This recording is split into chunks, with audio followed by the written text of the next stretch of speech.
blood sweat.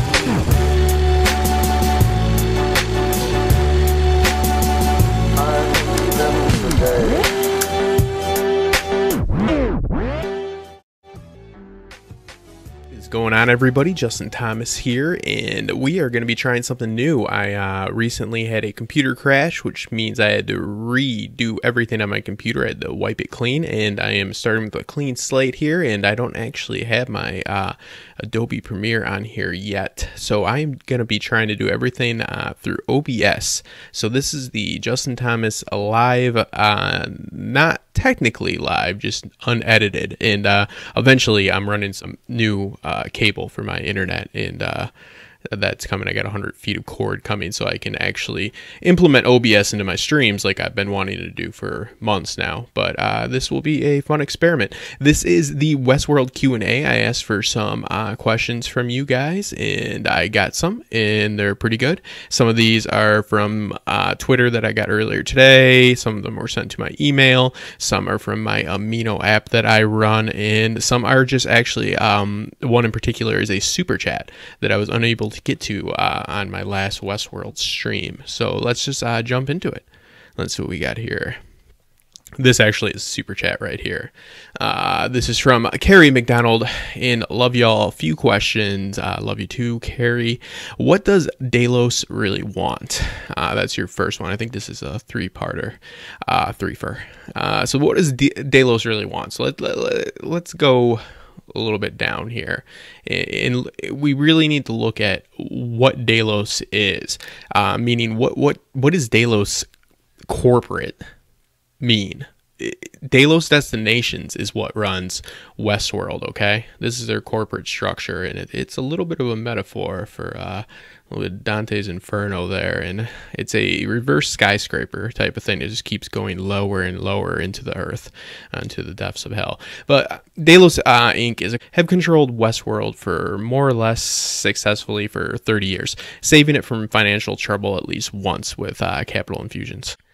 So we have to realize that Delos Destinations runs Westworld.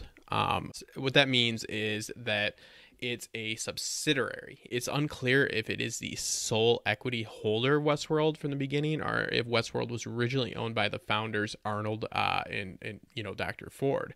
So that's where it gets a little bit tricky here. So let's talk about subsidiaries. This is important to understanding what's going on with Westworld. A subsidiary is a company with a stock that is more than 50% controlled by another company. It's usually referred to, that's when you hear parent company or sister company. The parent company, which will be holding the controlling interest in the subsidiary company. With a subsidiary in this situation is Delos Destinations, which runs Westworld. So you have Delos Corporate, but you have Delos Destinations, a subsidiary of Delos. So it's only a small part. Delos Destinations, like I just said, a subsidiary of Delos, operates Westworld and any other host-driven historical theme parks. Briefly seen Shogun World for sure. All human employees in Westworld, including Dr. Ford, are ultimately working for Delos Inc. That is the parent company here. Synthetic employees, which is pretty interesting that they mention, on the other hand, would seem to be a mix of physical and intellectual Delos property. William is a major Delos shareholder in board member, so that is the man in black that we're talking about. But that's an interesting fact to keep in mind, that the synthetic employees, and again, I think we're going to be playing the host game a lot this season, would seem to be a mix of physical and intellectual Delos property. Hosts working for you, they are your intellectual property, essentially. So, there's going to be a lot of questions about who's a host and who's not still. So conglomerate diversification occurs when the firm diversifies into a totally different area. This involves adding new products or services that are significantly different from the organization's present products or services. Just completely different, unrelated business. So let's think about, like, what is the big picture for Delos? We're always wondering, what are they going to go into? Is it going to be military? Is it going to be, political espionage, anything like that? This business model right here fits it completely. So that will be interesting to see. I didn't have that turned off. Okay. So now we have, because the original question was who owns Delos. Um, and as you can see, it's not a simple one. But we are going to be introduced to somebody that I guess maybe would have the best claim at one point, and we're going to see his relationship not only with the company but with William and Logan and so on. The mystery of James Delos is what I'm calling. It's unclear whether Delos was the sole equity holder of Westworld from the beginning, or if Westworld was originally owned by the founders Arnold Weber and Dr. Arnold and Dr. Ford. Unrelated initial investors, only to be acquired over time by Delos. So the board brings up that it was just him and Arnold in the beginning, and they were just creating stories, and trying to sell. They sold like 100 some stories, and until they narratives, until the money men, and they tried to keep the money men out. You people, it's like, who are you selling these stories to then? I mean, like, I don't know, like that doesn't add up to me. So I'm really looking forward to, like, not only are we going to get the Man in Black situation a little bit better fleshed out this season by how William makes the transformation, not he just went home and he was a dick. We are going to see how William's going to be interacting with James Delos, and we'll get into more a little bit later about if Logan is, Logan Delos or not. It's still unclear whether or not they are related or if they are just part of the company. So we will see. So now this is not anything due to me. These are the actual people that dig deep here, even deeper than me, and do the coding on the website. So some Easter eggs that kind of help us with the question from, I believe, sorry, I'm forgetting your name already. I think it was Jessica. This is what you get when it's live. Jessica Nix. Okay, yeah. Who owns it? Right now, you don't have an answer still. I would say James Delos owned it at one point, but it's never quite clear. For now, the website is thin on details, with only 3 sections about experience and investors. Uncovered would be the original actual vision for Westworld. Our immersive world integrates inspired technology, provocative narratives, and unprecedented innovation to offer the opportunity that redefines life itself, the chance to change your story. So going back to that story within a story and the power of stories, a subsidiary of, again, there's a subsidiary. This is all just hinting to there's wheels turning for something much, much bigger. Of Delos Incorporated, Delos Destinations, again, that's who owns Westworld, employs our award-winning biotech to create authentic, unforgettable experiences. And friends here like to say, if you can't tell the difference, doesn't matter, which we see Angela say in episode 2, Chestnut. So now, this is the only insight, Jessica, to answer your question, to what maybe the most solid answer I can give you to who owns Westworld, to the original owner. Because as of right now, I would just say Delos Inc. does, and we'll get into why shareholders don't really have as much power as you would think. The interesting thing is we'll see young William now interacting, and there's a great still from the trailer that is actually looks like William walking past James Delos when he looks to be in a little bit of trouble with some, you can't tell if they're hosts or not, but James Delos doesn't look to have such a good time in this season, we'll just put it that way. He was the executive vice president when we last saw him as young William. Now, when we see him as a Man in Black, he is a majority shareholder of Westworld and member of the board of Delos Destinations. So the question is, can the Man in Black just take over the company? Does he own the company? Even though the MIB is a majority shareholder, he still cannot take control of the company. Shareholders actually don't have the authority that you would think they would. I'm not going to go into like a huge corporate America speech, but this is true. Shareholders have no authority when it comes to the day-to-day operations of a company. They're not allowed to. This is why you have people like Charlotte Hale, who she's on the board, but she's also a shareholder, I believe, that are trying to sneak out IP, intellectual property, because it's not just given to them. Just because even when you're the majority shareholder, you're not privy to their information. You're just an investor. You make money off them. They tell you to fuck off. You can't go back there and just get and do whatever you want. I mean, yeah, you definitely have some leeway, as we see with the Man in Black. There's a stronger case for asserting that a company is owned, and I guess it's finally getting to question there, Jessica, by its directors more than its shareholders, which he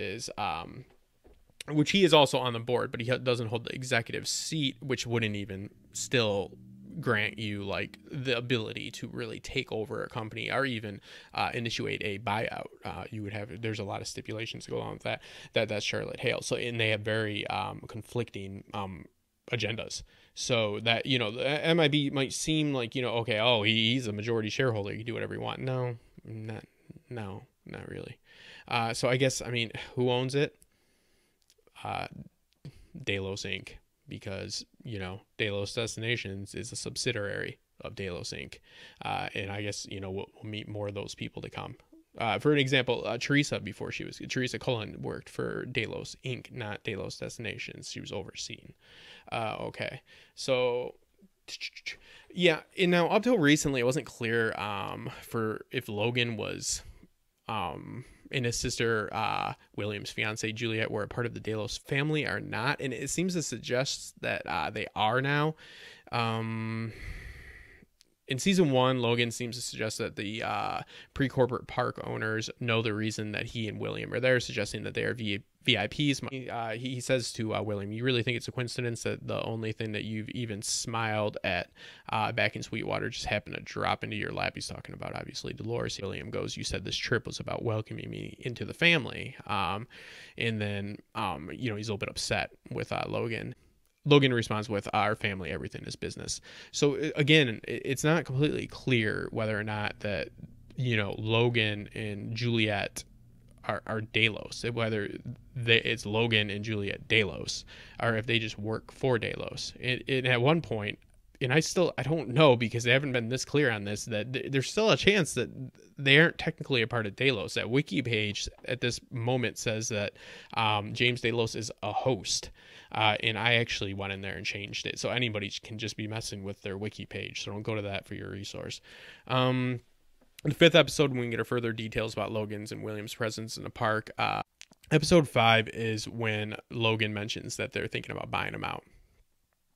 So this seems to suggest that Logan's family's company is going to save Westworld following the undisclosed catastrophic incident that happened early in the park's history. That's, you know, the Arnold situation. That was the massacre. So nothing in the contemporary scene involves Bernard or Teresa Cullen. Suggests the park is in any sort of financial trouble, though. But Logan does state that this place was all started by a partnership, he says, referring to Ford and Arnold. And then right before the park opened, one of the partners killed himself, sent the park into a free fall. So it brings up some questions here about why would the company want to take over this crumbling park filled with, you know, crazy robots that could gain consciousness and all that. You know, he even mentions this. He says they can even give you a sense of purpose. Logan tells, he actually mentions this in the episode Dissonance Theory. So we'll have to see, you know, like what actually, that's what's great about season 2, about them bringing back the younger characters, because I mean, all this needs to be fleshed out more. It doesn't make sense. Yeah, I mean, it's like, okay, we can get a goodbye for the park that just had the suicide in it, but are people going to want to go to that park? So, all right, next we got, so the, you know, we covered a little bit there. I just wanted to talk a little bit more about what we can expect for season 2 in that as well. But, you know, Jessica, I guess the best answer I can give you is, again, Delos Inc. owns Westworld, in a board, in shareholders, in vice presidents, in CEOs, and everybody else. And I'm not going to even try to dive into what's going on in 2066 corporate wherever. It could possibly be corporate Mars. So, yeah, you know, I mean, it's a subsidiary of a larger company. That's the best that we can go with that one. So what will this is Broke Black Man 94, a good friend. This is from the Amino. What will the role of Clementine be in season 2? I honestly can't remember if she's in the trailers or promotional work. Okay. I don't think she's in the promotional work either, like I said before. Now, but she has been mentioned in some articles. I've went over these in some of my videos that you guys should check out, that Clementine will be in this season. The last time we saw her was she was taking the shot. I believe she took the shot that hit the Man in Black, but she was lobotomized, and they say that that did change her. The creators, the showrunners, have mentioned that Clementine has been forever changed by that incident of being getting that lobotomy. So it'll be interesting to see where she's at. Okay, this actually is from Instagram. This had a thought pop in my head watching episode 3 Westworld. Do you think the Man in Black really rapes Dolores all those times? I know he can be bad enough to kill a child. The show never elaborates. I'm assuming, so probably a stupid. Okay, not a stupid question. Not a stupid question at all. I mean, they definitely wanted you to believe that in the first episode. So here's my viewpoint on this. I don't think so. Just because even though he's going about it in about the sickest possible way that you could go about something like this, going about chasing this feeling of love or connection, whatever he is got going on in his head with Dolores. I've talked about this in some streams and some videos. He's trying to recreate the experience that he had with Dolores, and he believes that that was the real Dolores. Now, maybe that was her, being more self-aware, and she was definitely on her journey, but, he's overlooking a crucial factor that, that was like the Dolores he enjoyed. And, there's times when he's not there that she's also advancing. So he is going through every cruel method possible to try to bring her, to self, awareness, free will, sentience, all those fun words. So if he just wanted her, even though he is a crazy bastard, I'm going to have to say that if he just wanted her for the sexual pleasure, obviously that's something. I mean, Dolores' loop is set up for people to prey on her. And obviously he could have raped her if he wanted to. He can't be shot until he made it so he could. So, I mean, if all he wanted was that, then he wouldn't be going through all this trouble of, chasing this maze and trying to, bring her to the Dolores that he knew. So I think that even though he's a sick bastard, and I'm not condoning what he did, I don't think he rapes her, because that would just imply to me that he's looking for the physical pleasure. He's looking for an emotional pleasure. What he did with her in there is, I mean, I think that was just more for the show to leave up for theory crafting and for people to, just view him as a horrible person for that moment. I think eventually the Man in Black, scary enough to say, will be somebody that we will learn to like again, just like we liked William at first. So yeah, I don't think so, because if that's what he wanted, then he wouldn't be going looking for the maze. I mean, it's quite available for him. He is the majority shareholder. He can't sell the company and he can't change the tech, but he's got pretty much a free pass. I'm sure that he could get some time with Dolores. I mean, Charlotte Hale had Hector up in the room. So okay, frequently asked questions. Okay, first one, I get this a lot. Who is the woman in the white shoes that the host Bill keeps referring to? Okay, so I've kind of passed over this one a lot in streams and on Twitter and Instagram and so on. Okay, this is the quote, or this is actually like a American Southern popular wedding toast. This is something somebody would stand up and say. This, I'll read it off. Here's to the lady with the white shoes. Take all your money, drink all your booze. Ain't got a cherry, that ain't no sin. She still got the box that the cherry came in. I think you guys can read into that and figure out what that means. And it's, if somebody said that at my wedding, they wouldn't be walking out of there. So there's no deeper meaning to it. I think it's just to show how much the hosts have evolved. That this is, the type of, you get Shakespeare from Peter Abernathy, and you get this, yokel nonsense, very offensive, from good old Bill. But hey, let's not hate on Bill. He's a product of his time. So yeah, that's the quote. So there's no host walking around with white shoes that he's specifically speaking to anybody's knowledge. Okay, so where's Westworld located? Now, I've got some videos on this, and we talked about this, and we had Milt, the geophysicist, come in, and we kind of talked over some stuff. I do believe it's in the United States, and I do believe it's on an island. Now, this is survey I was talking about in the last stream. No, this is the one that was up during last season. Notice how it says this was commissioned under the command of the United States government. The United States government can't demand a survey be conducted if they don't have some type of jurisdiction. It's not any type of province or territory of them. So this at least shows you that 30, because this is 30 years back from the timeline that we're in currently, the United States government at least existed.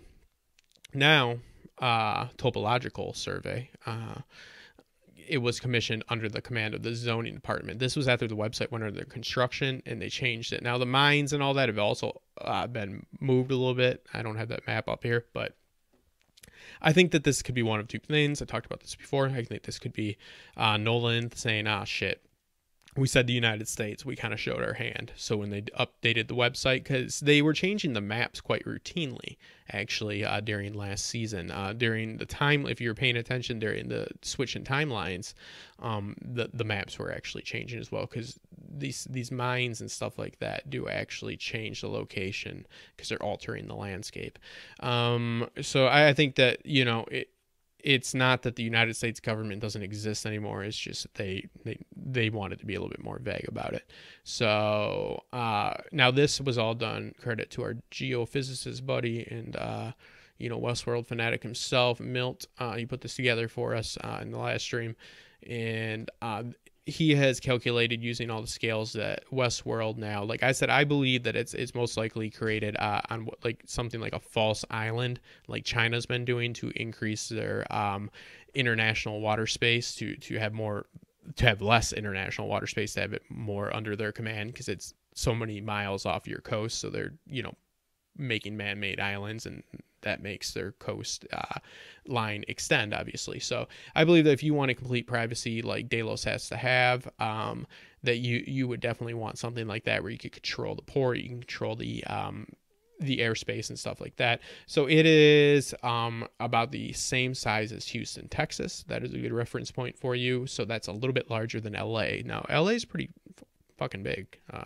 lived out in LA for a little bit, so I've never actually been to Houston, but so it's actually larger than I thought. Where it is, I mean, I think it's definitely on Earth. There's too many references. Everything is a reference to our planet and our society and our culture. So I don't think it's on another planet. Make sure I covered all those. I think there's one I missed. Okay. What or who was being made during the scene where Teresa is killed? Okay. I think that was just a host being made. It's Chekhov's gun, okay? It's a rule that you show something once, like a gun on a wall, and then in the second act, you show that gun again or mention it, and then in the third act, it should be used. Okay, I don't think that was like showing that, because I do not think, okay, Anthony Hopkins isn't coming back. I'm just sticking to that. They said it very, very blatantly, and there should be really no more discussion on that, or at least I'm not going to have any more discussion on that. But just because, that they obviously they want us to sit around and do what we do. It's good marketing for them, but it's going to come into play. What I think that was just showing us that there's another, like, look at Maeve. Look at that picture we have of Maeve. She is messed up in this picture. She's not doing well. She is going to need to be fixed. Obviously, she's going to need to be worked on. So they need to have facilities where they're going to be able to do that. They obviously won't be able to just go into the main facilities like they could before.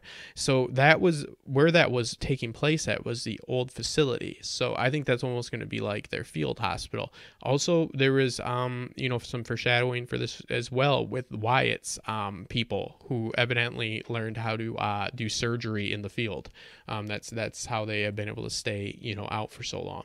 So I believe that was just to show you that there's other means of being able to be serviced, these hosts. So when there's a rebellion going on next season, or we see bits of it, it won't be like, okay, where the hell did this operational facility come from? It's like, oh, it's one we saw last season. So how do the guns work now? I did a video on this, so go and watch it. It helps the channel. I will go over it really quick. It's in the ammunition. It's playing it really fast and loose with physics, and essentially it has to have some type of hit sensor on it so it can measure body heat to a point. But where it really comes into is you have your primer, and then you have your powder propellant. I don't know if it's a powder propellant in these in the ammunition at Westworld, but the ammunition at Westworld is what is really highly protected by the as far as the intellectual property goes. If you goes through the term and conditions, which I'll put the PDF, I made a packet for anybody that's interested, go through all the fine details, some interesting stuff in there. The IP behind the bullets is what they're really worried about other people getting. So somehow it is going to, and again, watch my video, it slows it down and shows how when the host shoot at humans, it sounds like a pellet gun, and when the humans shoot at the host, it sounds like a damn gun.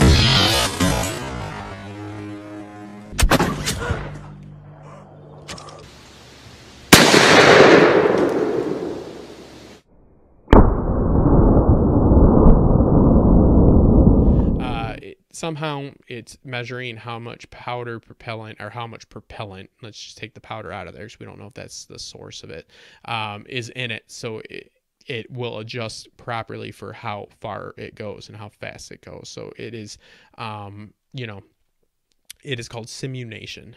And again, it is what it is. I mean, it's always going to be a little bit questionable on that one. Okay, now we have, let's make sure we hit all those. Okay, how many hosts are sentient in the end of season 1? Actually, they just came out and said that the only host that's actually has practiced free will so far is Maeve. Maeve practiced free will, and Dolores, Nolan said this, Dolores is self-aware. So, because you have to remember, Dolores is still running off of, you know, Wyatt's narrative.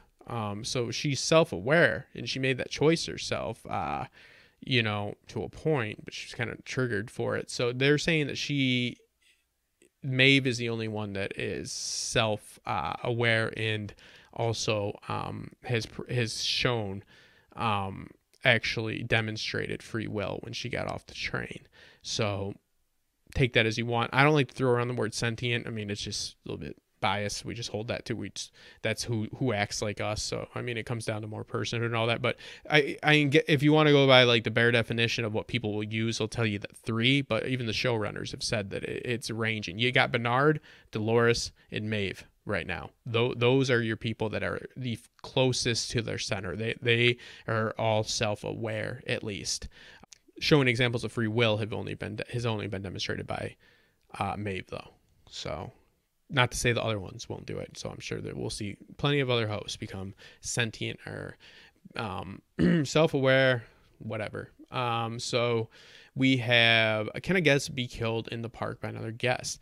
Technically, yes, people have been killed by tumbleweeds, but the hosts, and now this probably wouldn't be too good for the situation they're in right now, have something called the Good Samaritan reflex. Even the host animals have this. That's why I guess everything but the flies are hosts, is that they want to make sure that, you know, nobody can be hurt. But yeah, I mean, I guess picks up a blunt object and gets to somebody quick enough without a host being able to react, they can be killed. And there's in the packet that I'll provide in the information, you can definitely see all the legal processes that have happened, and it's happened and stuff like that. But you know, it's hard to do because there's so many hosts around, and they are obviously very, very efficient and far more athletic than a human being. They are there to protect you. But you know, when you got Dolores running around as Wyatt, I don't know how many good Samaritans you have anymore. But yes, it can happen, and they're not liable for it whatsoever.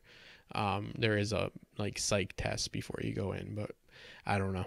Yeah, you could definitely get stabbed or bashed in the head with a beer bottle or whiskey bottle in Westworld, and it wouldn't be too good.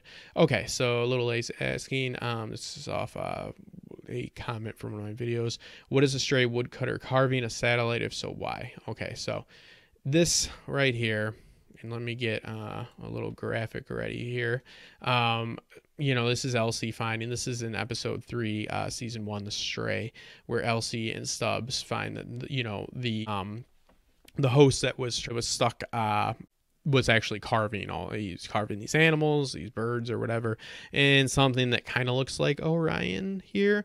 Now, here's what I have to say about the Orion and people that did this, and I think it's fun to do stuff like this, but people tried to milk this right here is absolutely, without a doubt, fucking stupid. Just absolutely fucking stupid. Orion, maybe, to guide them to, because my answer is they are looking, this is more so just a map to where he needs to go so he can properly transmit the intellectual property.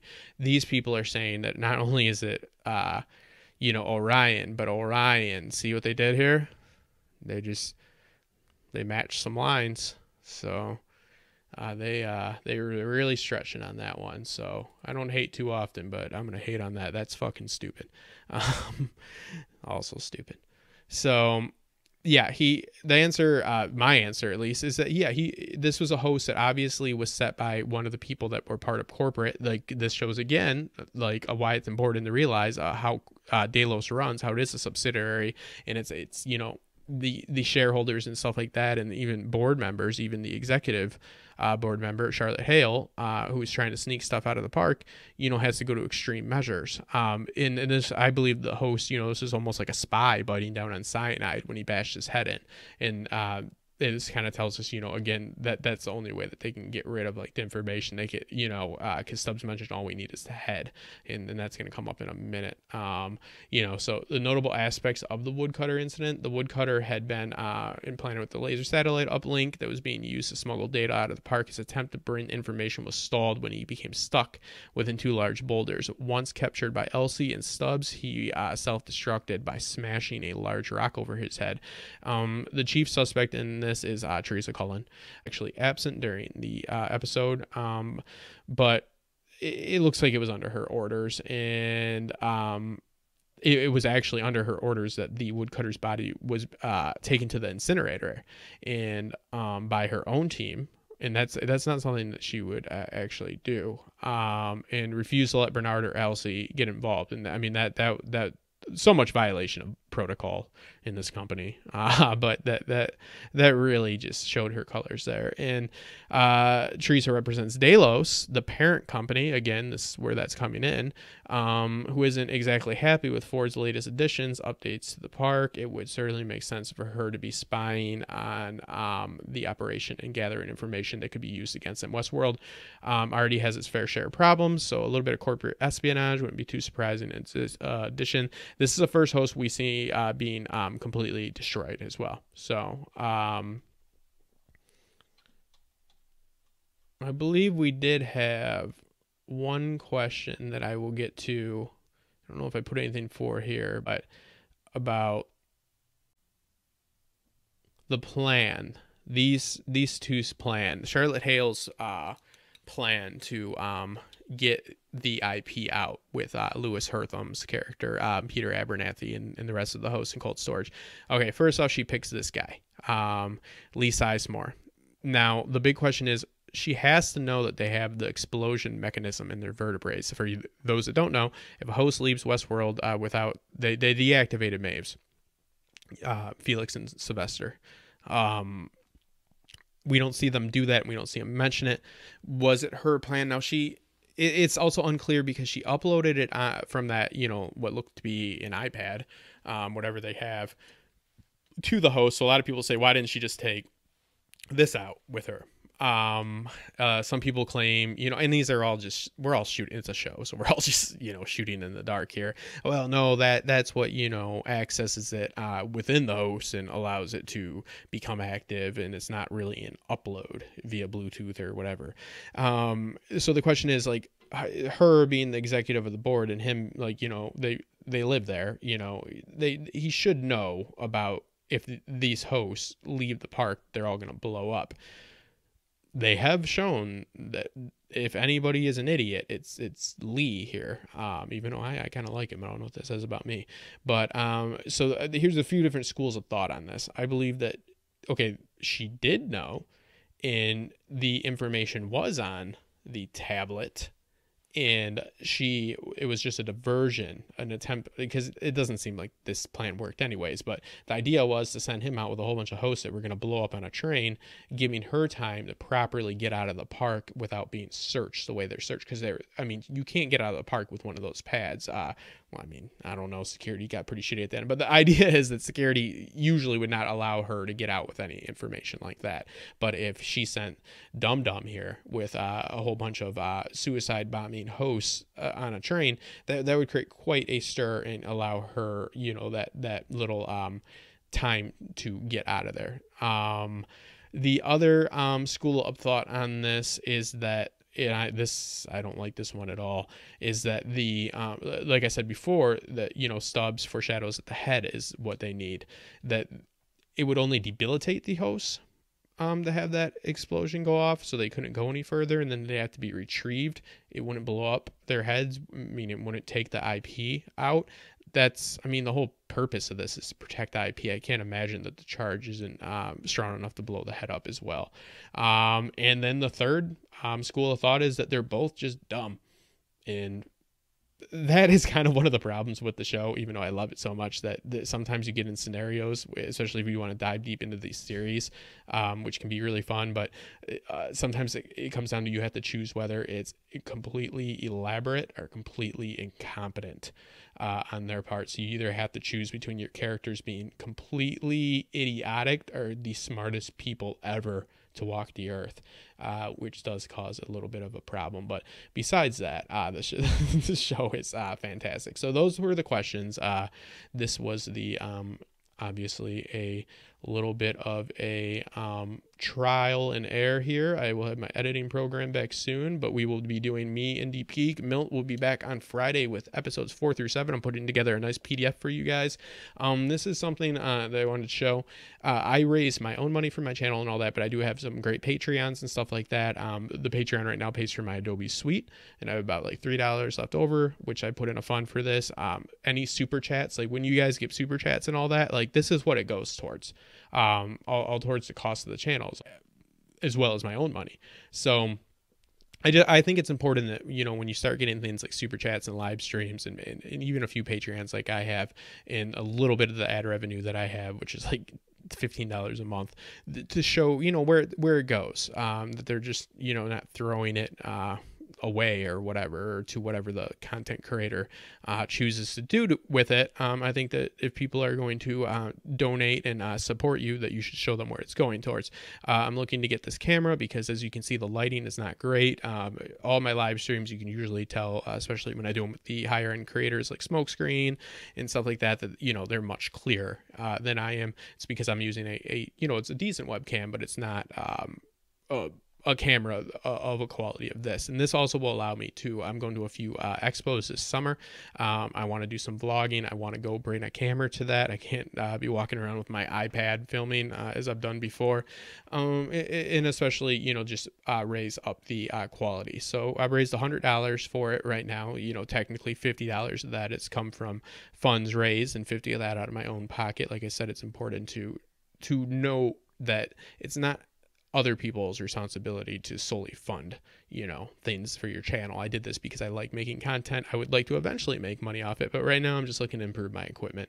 As you can see, I'm trying something new with this.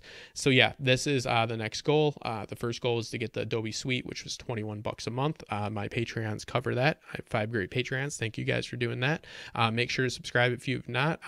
You can also support this by, I have a few shirts that I made, and the shirts aren't too expensive. Some of them are people seem to really like. So if you go to my Teespring storefront and you purchase something like that, that money goes to stuff like this. So thank you so much. I'm Justin Thomas, and we will see you guys soon.